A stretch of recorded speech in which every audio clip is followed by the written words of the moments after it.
Content warning. The following program may contain descriptions of violence and/or sexual assault that may be upsetting to some listeners. Listener discretion is advised.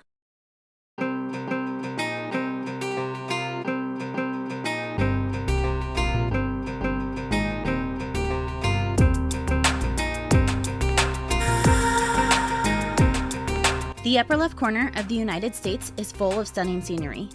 Beautiful mountains, raging rivers, breathtaking valleys, and so much more. But the Pacific Northwest is also known for something more sinister. This beautiful land also seems to be a breeding ground for serial killers and others who commit heinous acts. I was born in the Pacific Northwest, and I've had a fascination with true crime since childhood. I'm here to tell you the true crime stories of the PNW. So grab your sweater and a cup of coffee. I'm your host, Emily, and this is the Upper Left Corner.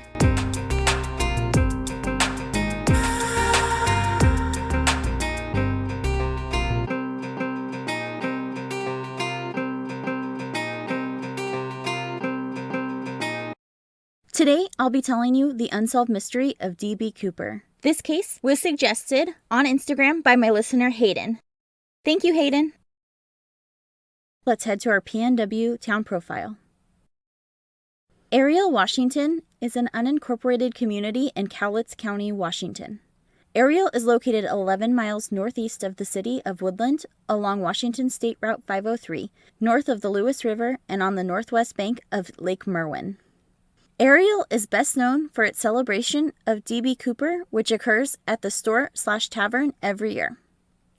In my show notes, I'll link a YouTube video of Ariel, and you can see A, how beautiful it is, and B, how hard it would be to search that area for someone who parachuted from an airplane.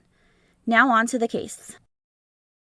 On the eve of Thanksgiving 1971, a middle-aged man approached the flight counter of Northwest Airlines at Portland International Airport. He was carrying a black briefcase and paid for his one-way ticket for a 30-minute flight to Seattle with a $20 bill. He identified himself as Dan Cooper and boarded the Boeing 727, taking his seat in the 18th row. The man, wearing a black suit and tie, ordered a bourbon and soda as he awaited takeoff. Flight 305, which was only about a third of the way full, departed Portland right on schedule at 2:50 p.m. on November 24, 1971. Shortly after takeoff, Cooper handed a note to flight attendant Florence Schaffner as she sat in the jump seat nearest to him. Florence had assumed he was just a lonely businessman handing off his phone number, so she dropped the unopened note into her purse. Cooper leaned down toward her and whispered, "Miss, you'd better look at that note. I have a bomb."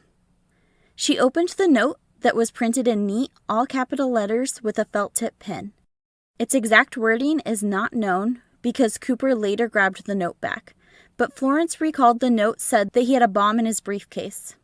After she read the note, Cooper told her to sit next to him, and she complied. She quietly asked to see the bomb. Cooper opened the briefcase just long enough for her to get a glimpse of 8 red cylinders attached to wires and a large battery. After closing the briefcase, he made his demand. He requested $200,000 in cash, 4 parachutes, 1 front and 1 back parachute, and reserves for both, and a fuel truck standing by in Seattle to refuel the plane on arrival. Florence went to the cockpit and relayed the message to the pilots. The captain, William A. Scott, who had served in the Air Force during World War II, contacted air traffic control at SeaTac, who then went on to inform local and federal authorities and told the other 35 passengers that their arrival in Seattle would be delayed due to a minor mechanical difficulty. Meanwhile, on the ground, the president of Northwest Airlines authorized the ransom payment and ordered all of the employees to fully cooperate with the hijackers' demands. The aircraft circled the Puget Sound for nearly 2 hours to allow time for the Seattle police and FBI to gather the parachutes, ransom money, and get emergency personnel in place.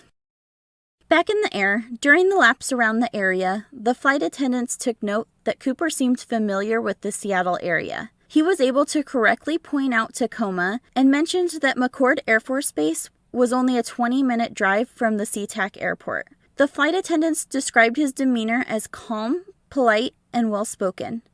not at all consistent with the stereotypes of a hijacker, which typically were enraged men, hardened criminals, or take me to Cuba political dissidents. Flight attendant Tina Mucklow later told investigators, quote, "He seemed rather nice. He was never cruel or nasty. He was thoughtful and calm all the time," end quote. He ordered a second bourbon and soda, paid his tab, and left a tip, which the flight attendants refused.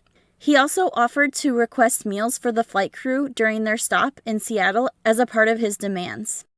Meanwhile, back on the ground, the FBI was hard at work assembling the ransom money from multiple Seattle area banks. They used 10,000 unmarked $20 bills, most with serial numbers beginning with the letter L, indicating they were issued by the Federal Reserve Bank of San Francisco, and most from the 1963A or 1969 series. They made a microfilm photograph of each and every bill to keep on record. At 5:24 p.m., about 2.5 hours after takeoff, Cooper was informed by a flight crew member that his demands had been met, and at 5:39 p.m., the plane landed at SeaTac. The other passengers, who were under the impression that they were circling the Puget Sound due to a minor mechanical error, exited the plane without even really knowing what was happening. It was more than an hour after sunset, so Cooper instructed the pilot to taxi to an isolated, brightly lit section of the airport and close every window shade in case there were snipers outside. Northwest Airlines Seattle operations manager Al Lee boarded the plane in street clothes as he was worried his airline uniform would cause Cooper to mistake him for a police officer. He delivered the knapsack filled with cash and parachutes. Once the delivery had been completed and Cooper had approved of the parachutes, he ordered all of the passengers and 2 of the 3 flight attendants off the plane. Ground crews began the refueling of the plane, and Cooper made his next demands to the cockpit crew. He stated he wanted a southeast course towards Mexico City at the minimum airspeed possible without stalling the aircraft, which would be about 100 knots or 115 miles per hour. He also demanded that the plane not pass an altitude of 10,000 feet. He wanted the landing gear to remain deployed in the takeoff and landing position, the wing flaps to be lowered to 15 degrees, and the cabin to remain unpressurized. Co-pilot William J. Radazak, who had served in the U.S. Air Force during the Korean and Vietnam Wars, informed Cooper that the aircraft would only be able to go about 1,000 miles under those specified conditions, and that they would have to make a stop to refuel along the way before they made it to Mexico City. They agreed upon a fuel stop in Reno, Nevada. With the plane's rear exit door open and its staircase extended, Cooper directed the pilot to take off. However, Northwest Airlines' home office objected, stating it was unsafe to take off with the staircase deployed. Cooper countered, stating that it was safe, but he would not argue the point and would lower it once they were airborne. The FAA requested a face-to-face meeting with Cooper aboard the aircraft, which he denied. At this point, the refueling was complete and the plane was cleared for takeoff. With only 5 people remaining on board, including Cooper, the pilot, the co-pilot, 1 flight attendant, and a flight engineer, the Boeing 727 took off at 7:40 p.m. 2 F-106 aircrafts were scrambled from McChord Air Force Base and followed behind the airliner, 1 above and 1 below out of Cooper's eyesight. Other military aircrafts diverted from their missions to shadow the hijacked plane as well. At one point, there were 5 planes trailing them. Not long after takeoff, the flight attendant who had been sitting with Cooper this whole time was told to join the rest of the crew in the cockpit. As she complied, she observed him tying something around his waist. 20 minutes after takeoff, at around 8 p.m., a warning light flashed in the cockpit, indicating the stairs had been deployed. The crew used the intercom to offer to help him, but he refused.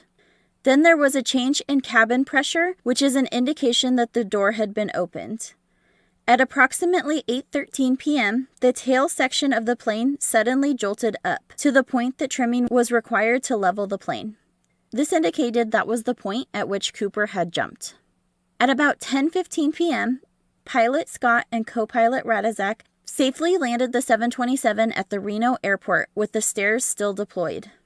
FBI agents, state troopers, sheriff's deputies, and Reno police surrounded the jet as it had not been determined with certainty that Cooper was no longer aboard. They searched the plane and determined he had jumped. At this point, the massive FBI investigation was underway. Agents recovered 66 unidentified latent fingerprints from the aircraft, Cooper's clip-on tie, his tie clip, and 2 of the 4 parachutes, one of which had been opened and 2 suspension lines had been cut out. They also recovered 8 filter-tipped Raleigh cigarette butts.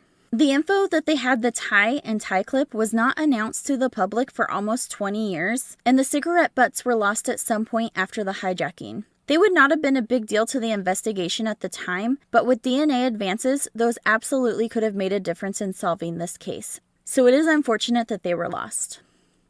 They interviewed eyewitnesses in Portland, Seattle, and Reno, and began to put together a series of composite sketches. The local police and FBI agents began questioning possible suspects. They interviewed over 800 people and eliminated all but 24 from the investigation. An Oregon man with the name D.B. Cooper, who had a minor police record, became one of the first persons of interest in the case. He was contacted by the Portland Police Department, but he was quickly ruled out as a suspect. As it turns out, the name D.B. Cooper was actually derived from an error by the media. A local reporter was rushing to meet a deadline and used the name D.B. Cooper instead of the name the hijacker had actually used, which was Dan Cooper. The Associated Press picked up on that specific article and republished the error to multiple media sources, causing the hijacker to be referred to as D.B. Cooper from there on out, which honestly sounds cooler in my opinion. The official physical description of Cooper has remained unchanged in the past 50 years, and it is still considered reliable.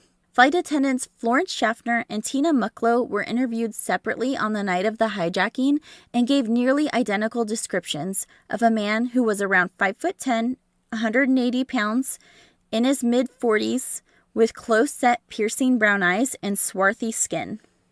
As far as suspect profiling goes, which is one of my favorite parts of true crime, super fascinating, the FBI believes he was familiar with the Seattle area and may have been an Air Force veteran. His financial situation was likely desperate, as criminals who steal large amounts of money typically do so out of urgency. Otherwise, the risk outweighs the reward. He also may have been a thrill seeker that chose to jump just to prove that it could be done.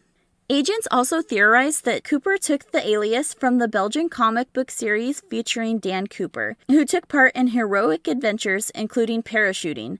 But these comics were never translated into English nor imported to the US, so they speculated that he possibly encountered them on a tour of duty in Europe. They also speculated that he could have been Canadian, because those comics were sold in Canada, and he used the phrase negotiable American currency in his ransom demand, which is not a common phrase used by Americans. And since those who spoke with him said he had no detectable accent, that could point to him being Canadian, if he wasn't a US citizen. Evidence also showed that Cooper was knowledgeable about flying, aircrafts, and the terrain, and they believe the reason he demanded 4 parachutes was to cause the assumption that he might force a hostage to jump with him, this way ensuring they would not provide sabotaged equipment. There were also several well-researched reasons he chose the 727. First, it was ideal for a bailout escape with the exit and stairs on the back of the plane, which allowed for a reasonably safe jump. It had single-point fueling, which was a new innovation at the time that allowed the tanks to be refueled rapidly through a single port, and it also had the ability to remain in slow, low altitude without stalling, unlike most other airliners of the size. He was also familiar with the flap settings and requested it to be at 15 degrees, which was also unique to the 727, and he knew the air stairs could be lowered during flight, which was something that was never disclosed to civilian flight crews, since there was no situation on a passenger flight that it would be necessary. Some of these details were only known by CIA paramilitary units. We'll be right back after a word from our sponsors. And now back to the story. The ground search was proving to be difficult, as small differences in estimates of the aircraft speed and weather conditions could vary the landing point considerably. The Pacific Northwest was having a typical late November day. It was very rainy and windy. Another important variable was the length of time he remained free-falling before pulling his ripcord, if he was even successful at opening his parachute at all. None of the trailing Air Force pilots saw anything exit the airliner, either visually or on their radar, nor did they ever see a parachute open. But at night, with extremely limited visibility and cloud cover, while wearing an all-black suit, he could have gone completely undetected if he deployed the parachute just right. The FBI performed an experimental recreation of the flight using pilot Scott flying with the same configuration. Agents pushed a 200-pound sled out of the open air stair and were able to reproduce the exact upward motion of the tail section that the flight crew had described at 8:13 p.m., making that the most likely time he exited the aircraft. At that moment, the plane was flying through a heavy rainstorm over the Lewis River in southwest Washington. The initial landing zone was speculated to be within an area on the southernmost outreach of Mount St. Helens, a few miles southeast of Ariel, Washington, near Lake Merwin, which is a lake that is formed by a dam on the Lewis River. The authorities became focused on Clark and Cowlitz counties. The FBI and sheriff's deputies searched large areas of the mountainous wilderness by foot and using helicopters. They also searched local farmhouses, ran patrol boats along Lake Merwin and Yell Lake, but no trace of Cooper or any of the items he jumped with were ever recovered. The FBI then coordinated an aerial search using airplanes and helicopters from the Oregon Army National Guard along the entire flight path, known as Victor 23 for my flight nerds, from Seattle to Reno. They spotted numerous broken treetops and several pieces of plastic and other objects resembling parachute canopies. They were all investigated and turned out to be nothing relevant to the hijacking.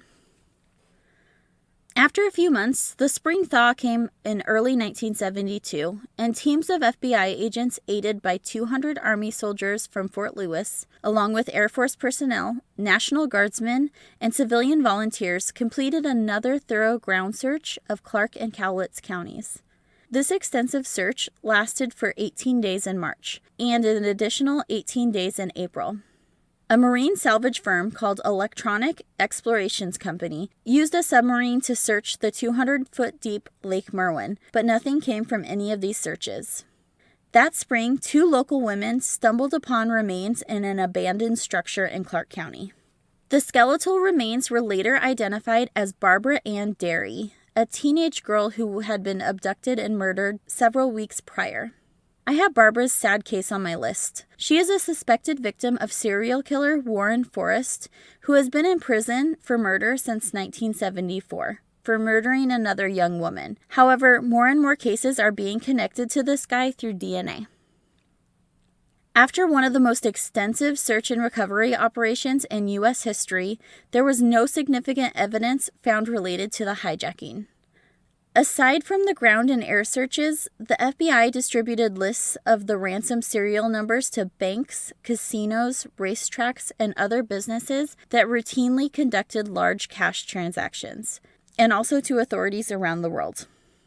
Northwest Airlines also offered a reward of 15% of the recovered money with a maximum of $25,000. The U.S. Attorney General released the serial numbers to the general public in early 1972. Shortly thereafter, 2 men used counterfeit $20 bills printed with Cooper's serial numbers to swindle $30,000 from a Newsweek reporter in exchange for an interview with a man they falsely claimed was the hijacker. In early 1973, with no ransom money recovered, the Oregon Journal republished the serial numbers and offered $1,000 to the first person to turn in a ransom bill to the newspaper or any FBI field office. The Seattle Post-Intelligencer followed suit with a $5,000 reward. The offers lasted nearly 2 years, ending on Thanksgiving 1974, and there were many near matches but no genuine bills turned in. In 1975, Northwest Airlines Insurance Agency complied with an order from the Minnesota Supreme Court and paid the airline's $180,000 claim on the ransom money. Further analysis of the original landing zone estimates were later figured to be inaccurate. Pilot Scott, who was flying the plane manually because of Cooper's speed and altitude demand, later determined that his flight path was further east than originally assumed. Additional research from a variety of sources, including a Continental pilot who was flying 4 minutes behind Flight 305, indicated the wind direction factored into the drop zone calculations being incorrect. This caused speculation that the actual drop zone could have been southeast of the original estimate, in the drainage area of the Washougal River. Between 1978 and 2017, only 4 pieces of evidence linked to the case were found. 2 were definite and 2 were potential. In November of 1978, a placard with instructions for lowering the 727 stairs was found by a deer hunter about 13 miles east of Castle Rock, Washington, well north of Lake Merwin, but within Flight 305's basic path. On Sunday, February 10, 1980, an 8-year-old boy was vacationing with his family on the Columbia River at a beachfront known as Tina Bar, about 9 miles downstream from Vancouver, Washington, and 20 miles southwest of Ariel. As he was raking the sandy riverbank to build a campfire, he uncovered 3 packets of the ransom cash. The bills had disintegrated, but were still bundled in rubber bands. FBI technicians confirmed this was indeed a portion of the ransom money. He found 2 packets of $120 bills each and a third packet with 90, all arranged in the same order that they were given to Cooper. 6 years later, after much negotiation, the recovered bills were divided equally between the boy who had found it, named Brian Ingram, Northwest Airlines Insurance Company, and the FBI retained 14 of the bills as evidence. In 2008, Brian Ingram sold 15 of his bills at auction for about $37,000. To this day, the remaining 9,710 $20 bills have not turned up.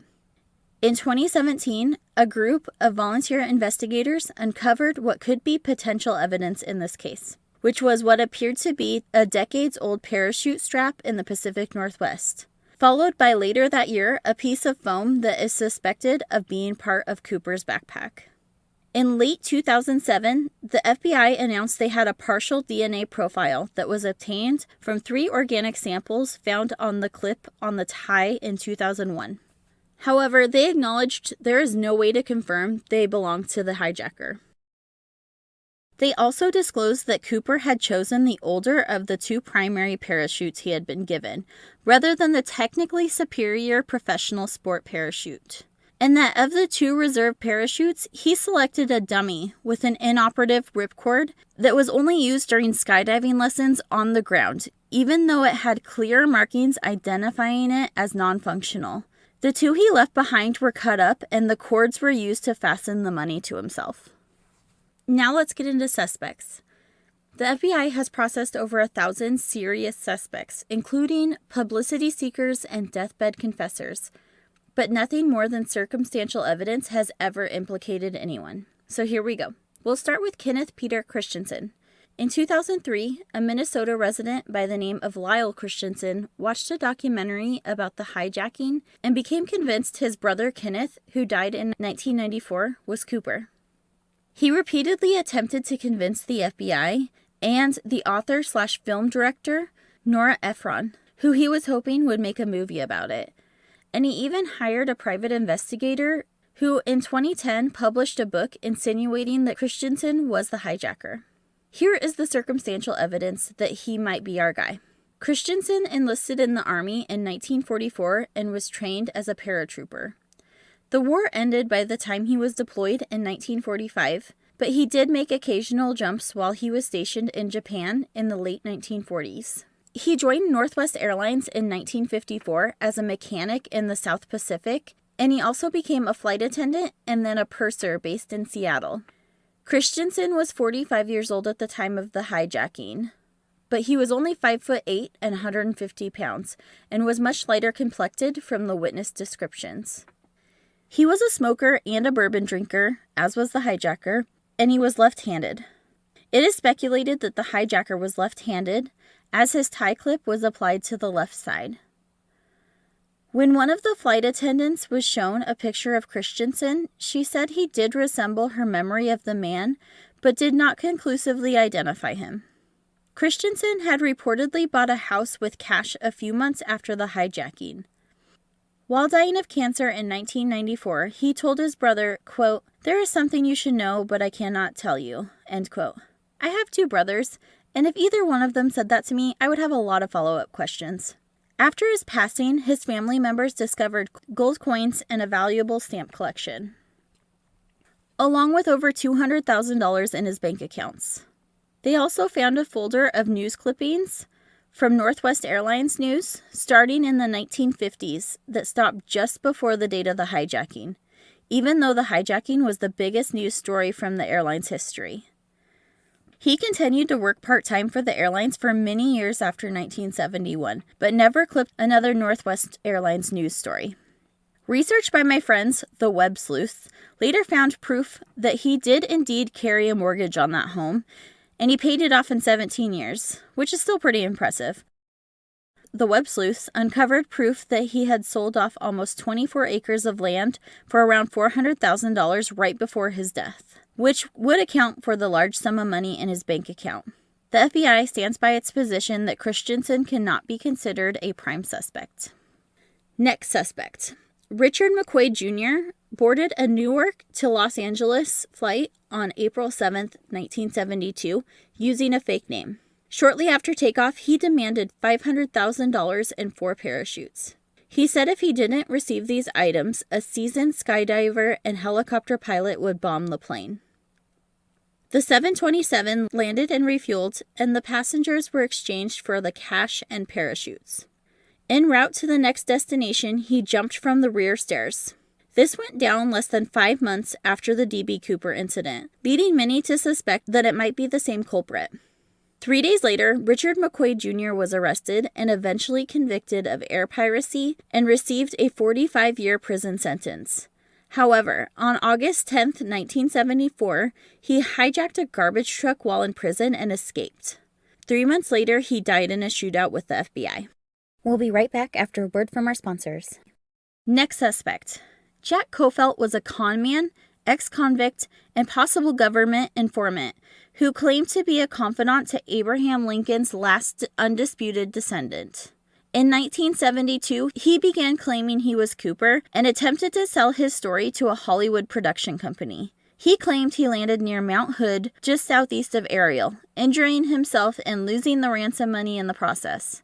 He does bear a resemblance to the composite sketch, although he was in his mid-50s at the time of the hijacking. He, however, was in Portland around the time of the hijacking and did have a leg injury that could have been sustained from a skydiving mishap.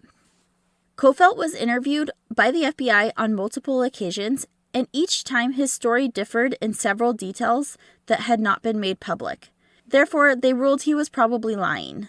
In a book, On the Life of Lincoln's Descendants, released in 2008, the author discredited Kofelt's story of being a confidant to Lincoln's last descendant. Kofelt died in 1975. Next, we have Lynn Doyle Cooper. L.D. Cooper was a leather worker and Korean War veteran who was introduced as a suspect in 2011 by his niece. At 8 years old, she recalled Cooper and her uncle planning something mischievous involving walkie-talkies at her grandma's house in Sisters, Oregon. The very next day, Flight 305 was hijacked, and her uncle so happened to be turkey hunting. L.D. Cooper came home wearing a bloody shirt saying he had been in a car accident. She later went on to say her uncle was obsessed with the comic book hero Dan Cooper. L.D. Cooper passed away in 1999, and the FBI would later say the DNA on the tie did not match L.D. Cooper. However, they're not sure the DNA on the tie is even D.B. Cooper's. Next suspect. Barbara Dayton was a recreational pilot and University of Washington librarian. Dayton was the first person in Washington state to receive a sex change operation in 1969. Prior to the operation, she was known as Robert Dayton and had served in the U.S. Merchant Marines and then the Army during World War II.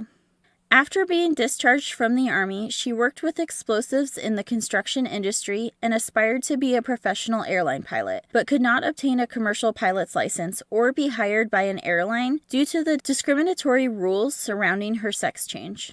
Starting 2 years after the hijacking, Dayton began to divulge information to her lifelong friends, married couple and authors Pat and Ron Foreman. Dayton claimed to have staged the hijacking dressed as a man to get back at the airline industry and the FAA, whose rules and conditions prevented her from being an airline pilot.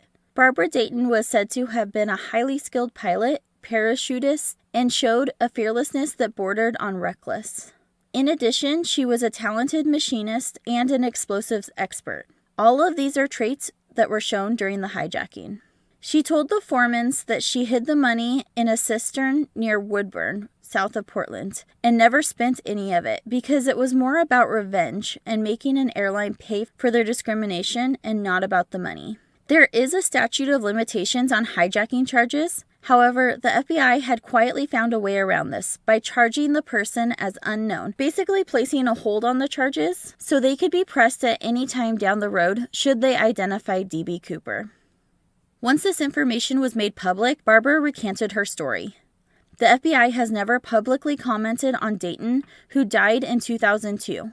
For 4 years after her death, the foremans researched her life, saying, quote, "She was a fascinating and remarkable woman," end quote. They wrote a book that was published called The Legend of D.B. Cooper, Death by Natural Causes, and it is available on Amazon.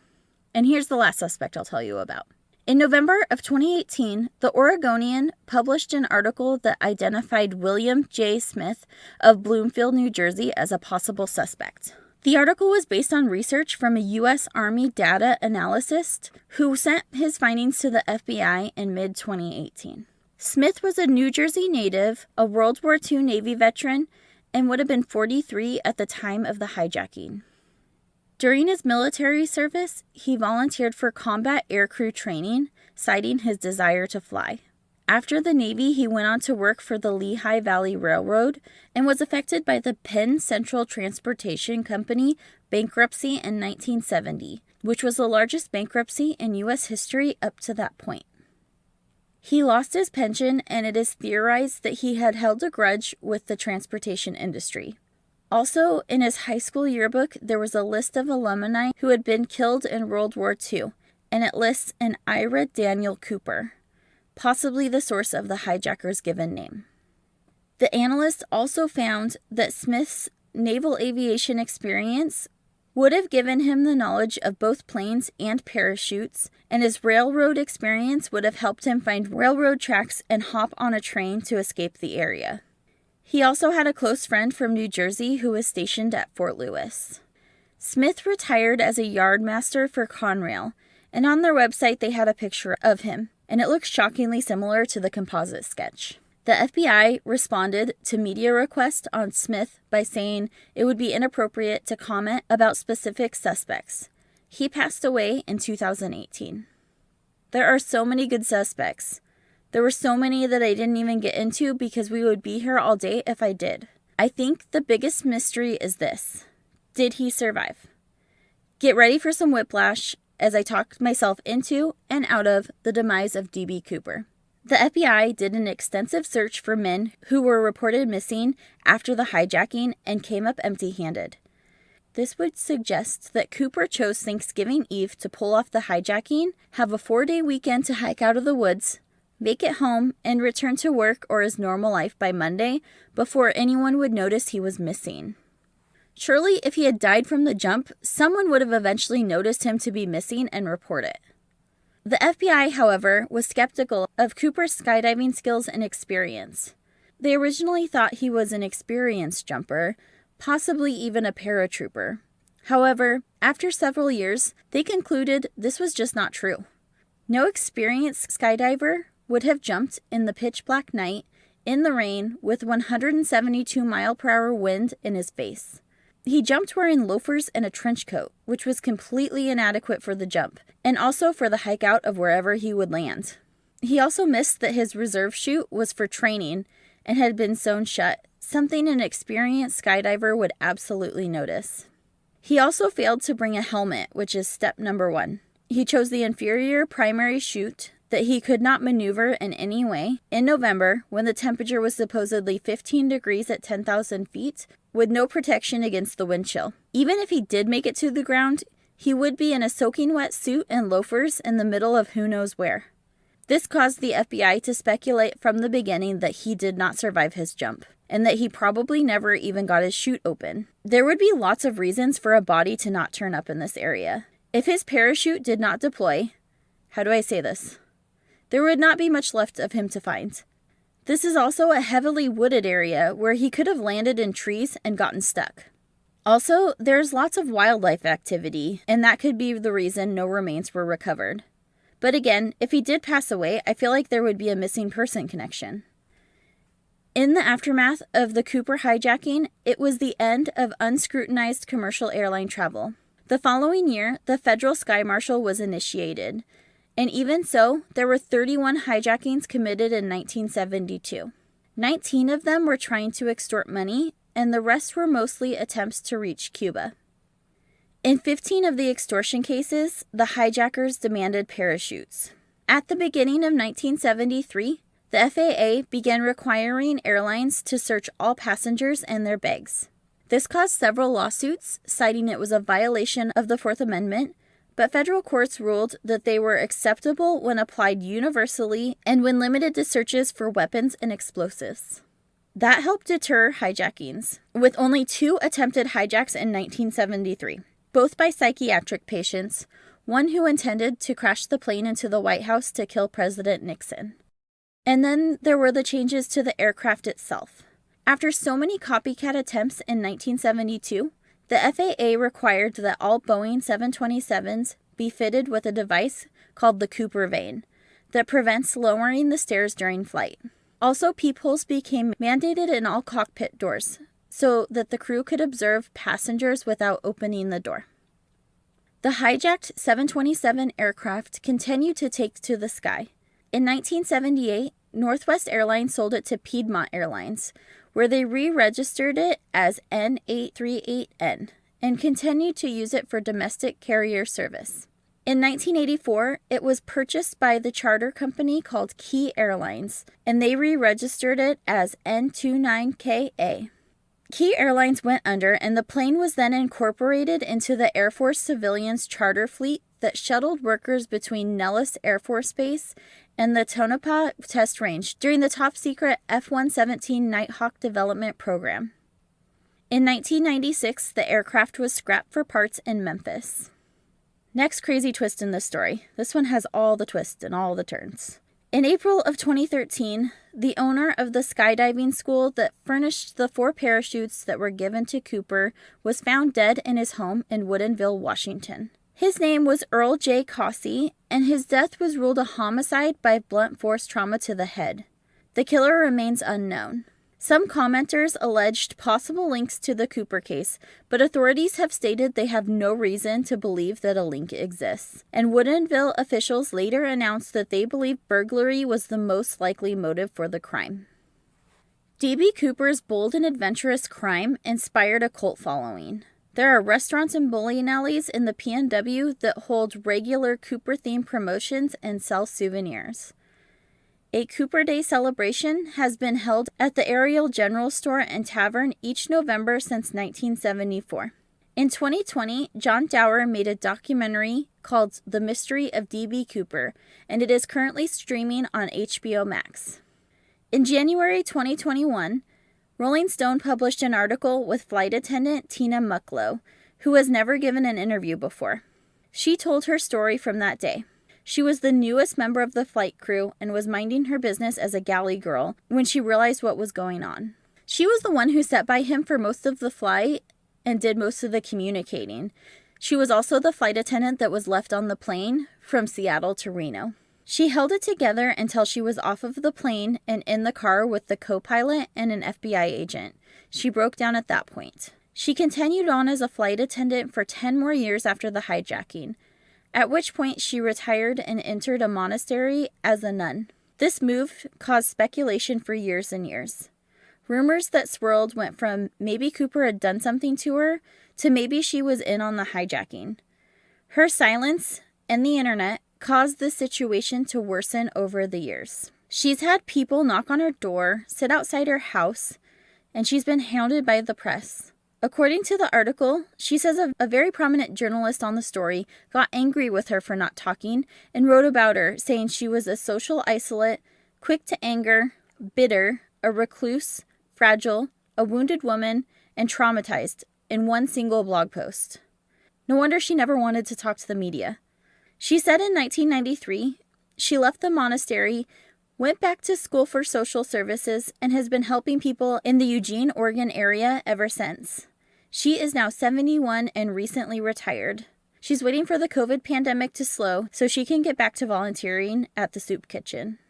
On July 8, 2016, nearly 45 years after the hijacking, the FBI announced it was suspending the active investigation into the Cooper case, citing a need to focus its resources and manpower on issues of higher priority. Local field offices continue to accept any physical evidence related to the parachutes or the ransom money if any emerges in the future.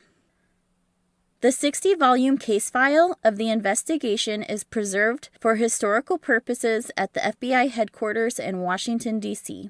As of 2016, there was a 28-part packet full of evidence gathered over the years, and all the evidence is open to be viewed by the public. In fact, if you visit the FBI's vault portion of their website, they have scanned all the documents for your viewing pleasure. I'll link it in the show notes and on my website at upperleftpodcast.com if you're interested in checking it out. And that is the mysterious case of D.B. Cooper.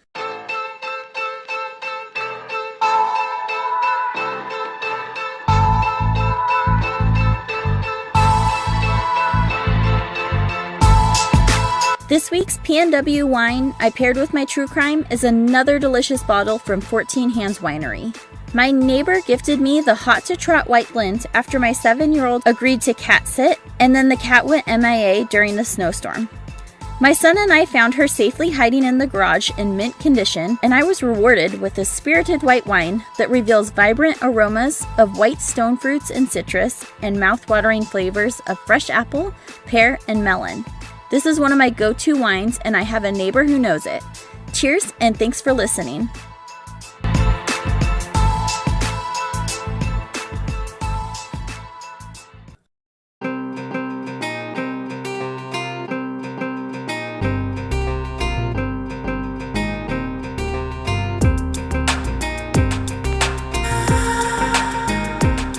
This has been Upper Left Corner, a PNW True Crime podcast. If you enjoyed the episode, please leave a 5-star rating and review and share it with a friend.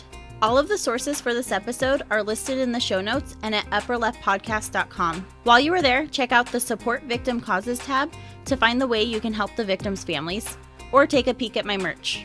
You can follow me on Instagram at upperleftcornerpod. If you have a case suggestion or a PNW wine recommendation, please email me at upperleftpodcast@gmail.com. Thank you for your support.